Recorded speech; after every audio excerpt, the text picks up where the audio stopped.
Hello friends, welcome back for John Clue 11.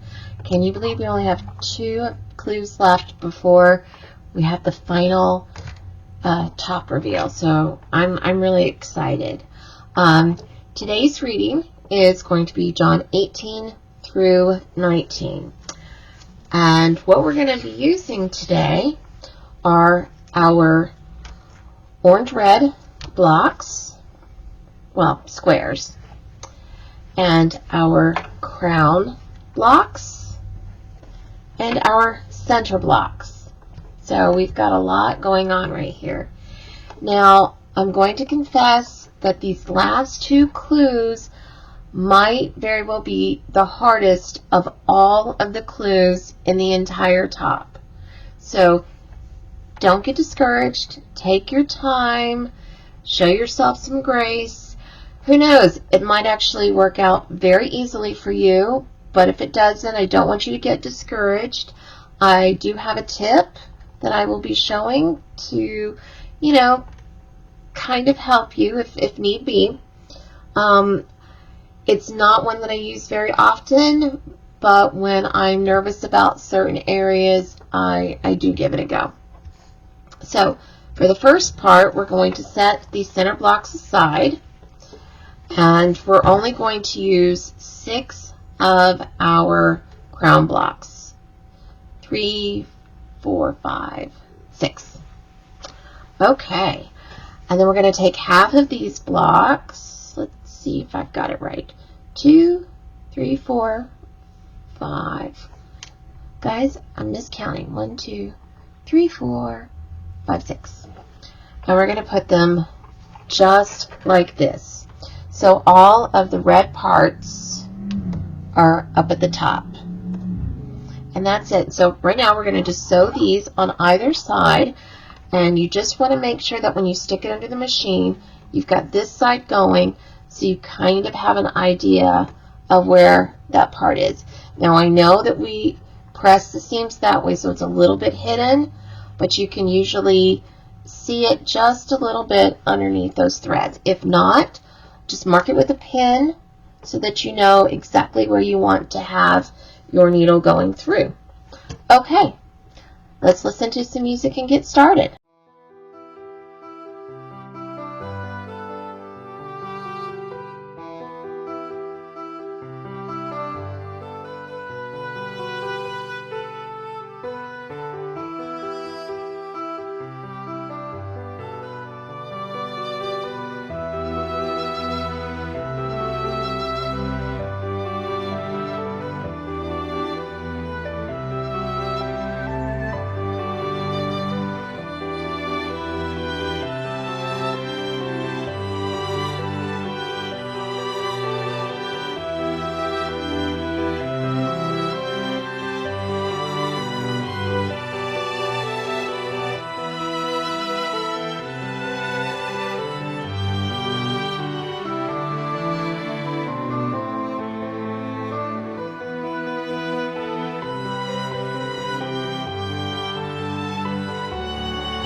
Okay, and here we go. You should have 6 of these strips.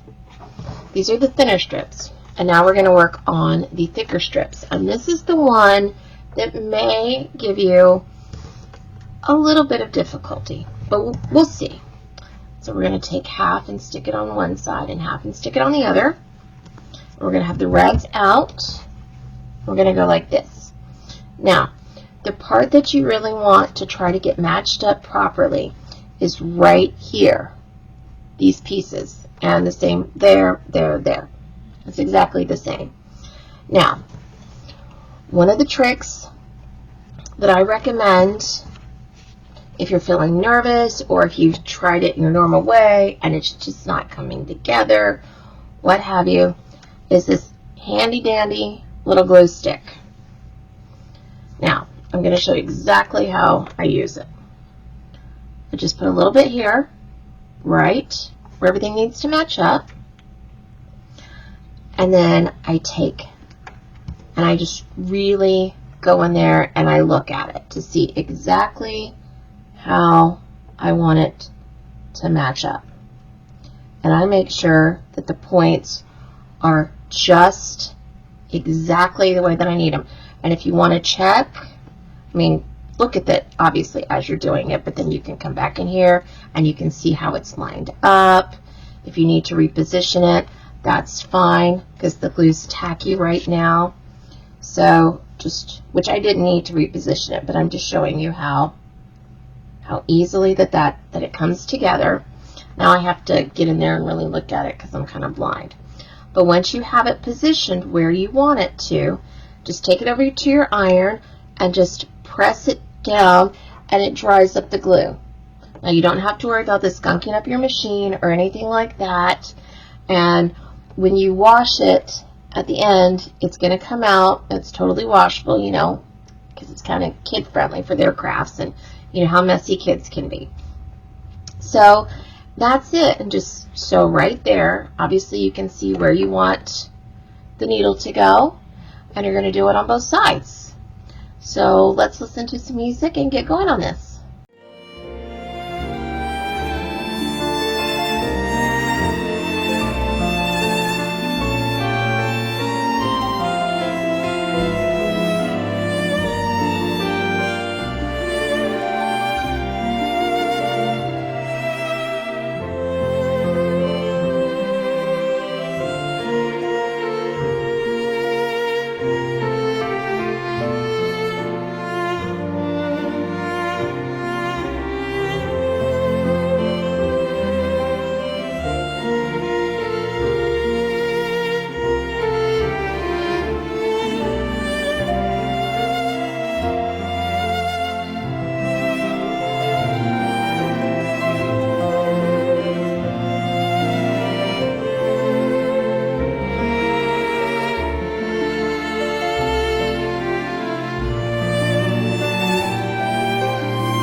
And here we go. We've got 3 wide blocks. That wasn't too bad. Not at all. I didn't have to redo any of the seams, so I'm grateful for that. So we've got our thin strips and our thick strips, and that is it for today. I hope you're going to join us next time for John Clue 12. It's the last for John. And until then, I hope you're cozy in your jammies.